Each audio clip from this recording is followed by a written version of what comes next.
වංචා ලෙස උපයාගත් බවට සැකපිට අලසෝ දූෂණ චෝදනා විමර්ශන කොමිෂන සභාව මගින් අත්අඩංගුවටගත් හිටපු ජනාධිපති මහින්ද රාජපක්ෂ මහතාගේ ප්‍රධාන ආරක්ෂක නෙවිල් වන්‍යාරච්චි මහතා ඔක්තෝබර් මාස 17 වනදා දක්වා රක්ෂිත බන්ධනාගාරගත කෙරුණා.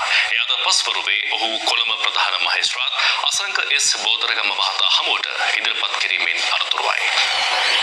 ප්‍රකාශයක් ලබා දීම සඳහා අද පෙරවරු 9:30ට පමණ නෙවිල් වන්‍යාරච්චි මහතා අලසෝ දූෂණ චෝදනා විමර්ශන කොමිෂන් සභාව හමුවේ පෙනී සිටියා.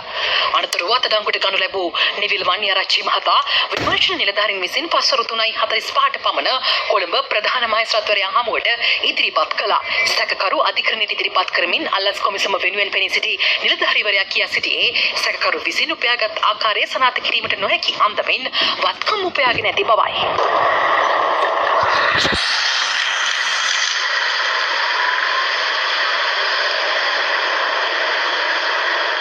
ස්වාමීනි 2014 වසරේ ජූලි මාසයේ 24 වෙනිදා අල්ලස් කොමිසමට ලැබුණු ලිඛිත පැමිණිල්ලකට අනුව මෙම විමර්ශනය ආරම්භ කළා.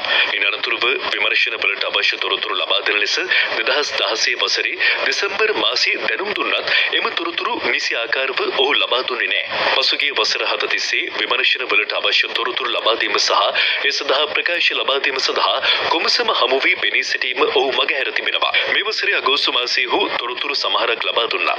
ඒවා සම්පූර්ණ තොරතුරු මේ වන විට සිදු කර තිබෙන විමර්ශන වලට අනුව සැකකරු තමන්ගේ නීති අනුකූල ආදායම ඉක්මවා රුපියල් මිලියන 28ක් වැඩිපුර උපයාගෙන තිබෙන බවට තොරතුරු අනාවරණය වෙලා තිබෙනවා.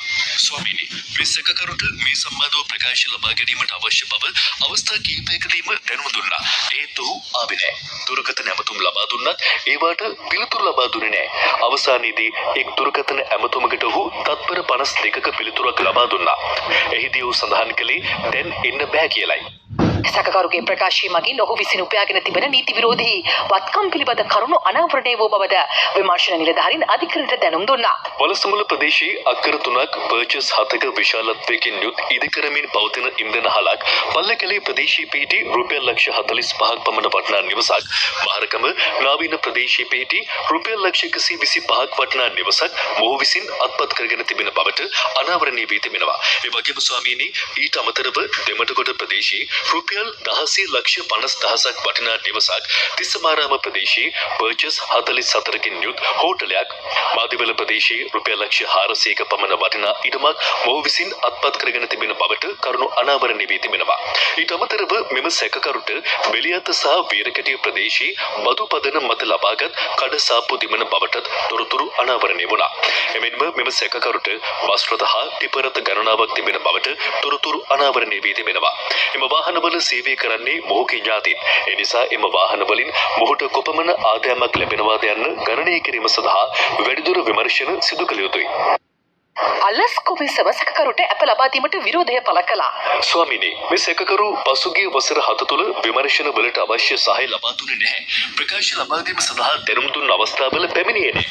විමර්ශන වලට අවශ්‍ය තොරතුරු ලබා දීමක්ද සිදු කළේ නැහැ. මොහු යටතේ තිබෙන බස් රථ හා ටිපර් රථවල සේවය කරන්නේ ඔහුගේ ඥාතීන්. මොහුට අප ලබා දුනහොත් සාක්ෂි කරුවන්ට බලපෑම් සිදු කිරීමට හැකියාවක් තිබෙනවා.